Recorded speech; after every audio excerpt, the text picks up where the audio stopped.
चलिए, आज फिर नए वीडियो में सभी लोगों का स्वागत है। आज फिर हम लोग 5 क्वेश्चंस को किसी न किसी माध्यम से या किसी न किसी ट्रिक के माध्यम से याद करने की कोशिश करेंगे। बिना समय गंवाए चलिए आज का पहला क्वेश्चंस को स्टार्ट किया जाता है। आज का पहला क्वेश्चंस है कि किस स्थान पर खेलो इंडिया आइस हॉकी टूर्नामेंट का शुभ आरंभ हुआ। तो फिर से वही क्वेश्चंस है कि खेलो इंडिया आइस हॉकी टूर्नामेंट, मैंने आइस को एक ब्रैकेट में रखा है कि जब भी इस तरह का है ठंडा प्रदेश तो डायरेक्ट ऊपर के स्टेट की ओर भाग जाना है। भारत के मैप में डायरेक्ट ऊपर की ओर, तो जम्मू कश्मीर के साइड में ही होगा और उसमें जा करके सभी स्टेटों को वर्ड आउट करके याद रखा जा सकता है कि कारगिल। ऑप्शन में देख करके आपको समझ में आ जाएगा। दूसरा क्वेश्चन है आंध्र प्रदेश के उच्च न्यायालय के मुख्य न्यायाधीश कौन बने हैं।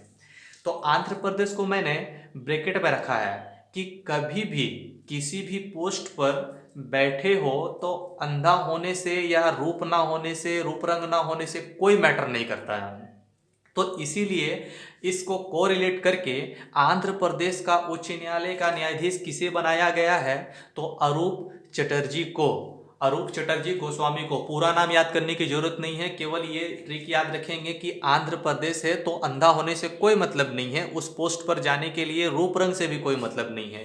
तो किसको बना दिया, अरूप को। ठीक है, तीसरे नंबर क्वेश्चन पे आते हैं कि पुरुषों के टेस्ट मैच में पहली महिला एम्पायर कौन बनी है।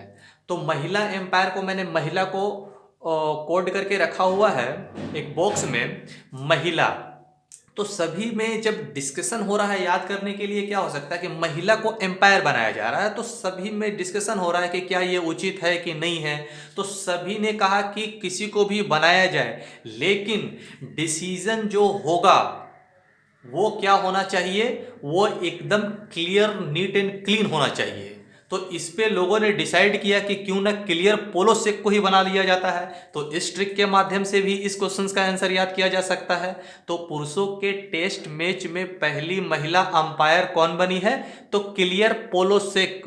कहाँ की है, ऑस्ट्रेलिया की है, और फोर्थ अंपायर के रूप में ये काम करेगी। चौथा नंबर क्वेश्चन है कि कौन सा राज्य चौथे वैश्विक आयुर्वेद महोत्सव 2021 का आयोजन करेगा।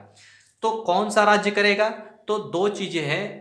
एक चीज याद रखते हैं कि वैश्विक आयुर्वेद महोत्सव, ठीक है, महोत्सव क्या है कि जब भी आयुर्वेद महोत्सव होगा तो वहां पे खान पान कुछ ना कुछ किया जाता है कि चलो भाई कुछ ना कुछ, अगर इतना बड़ा महोत्सव है तो कुछ ना कुछ खाना पीना तो प्रसाद के रूप में दिया जाता है।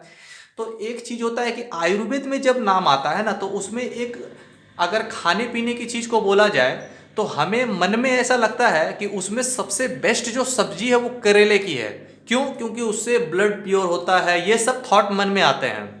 तो उसको कोरिलेट करके हम याद कर सकते हैं कि केरल राज्य में चौथा वैश्विक आयुर्वेदिक महोत्सव का आयोजन किया जा रहा है या किया जाएगा। ठीक है, पांचवें नंबर क्वेश्चन की ओर बढ़ते हैं कि विश्व की सबसे बड़ी फ्लोटिंग सौर ऊर्जा परियोजना का निर्माण किस राज्य में किया जा रहा है। चलिए ठीक है, मैंने फ्लोटिंग को ब्रैकेट में रखा है और इसको ही कोरिलेट करके हम इस क्वेश्चंस के आंसर तक पहुंचेंगे। क्या है फ्लोटिंग, फ्लोटिंग का क्या मतलब होता है, तैरना। अभी किसी भी चीज को अगर हमको तैरना है तो उसको मिड में नहीं रखेंगे तो वो क्या होगा, थोड़ा सा इधर उधर होगा तो पानी में डूब जाएगा कोई भी चीज को। तो इसको कोरिलेट करके हम इसे याद कर सकते हैं कि फ्लोटिंग सौर ऊर्जा परियोजना को मध्य में रखना होगा। मध्य से याद रख सकते हैं कि किस राज्य में किया जा रहा है, तो मध्य प्रदेश में।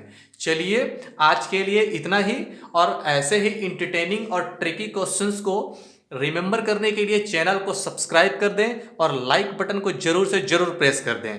Thank you for watching, next video में मिलते हैं, धन्यवाद।